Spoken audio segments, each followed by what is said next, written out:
రంజాన్ సందర్భంగా ఖమ్మం జిల్లా సత్తుపల్లిలోని ఈద్గాలో ప్రత్యేక ప్రార్థనలు జరిగాయి. ఎమ్మెల్యే సండ్ర వెంకట వీరయ్య ప్రార్థనలో పాల్గొని ముస్లింలకు శుభాకాంక్షలు తెలియజేశారు.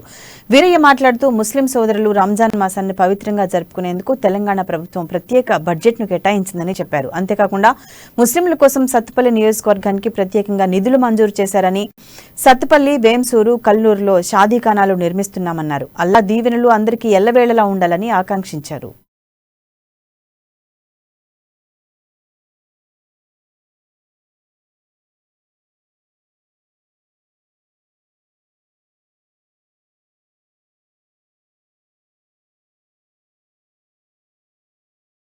పవిత్ర రంజాన్ సందర్భంగా ప్రత్యేక ప్రార్థనలో కూర్చున్న ముస్లిం సోదరులందరికీ నా రంజాన్ శుభాకాంక్షలు తెలియజేస్తా ఉన్నాను.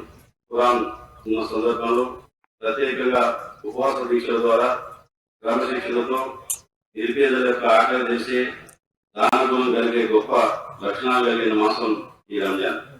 దాన ధర్మాలు చేయాలనే ఒక సంకల్పం. పవిత్ర ఖురాన్ ఈ సమాజ హితం కోసం అందరినీ గౌరవించాలనే ఒక గొప్ప లక్షణాన్ని బోధించిన మత గ్రంథం. పవిత్ర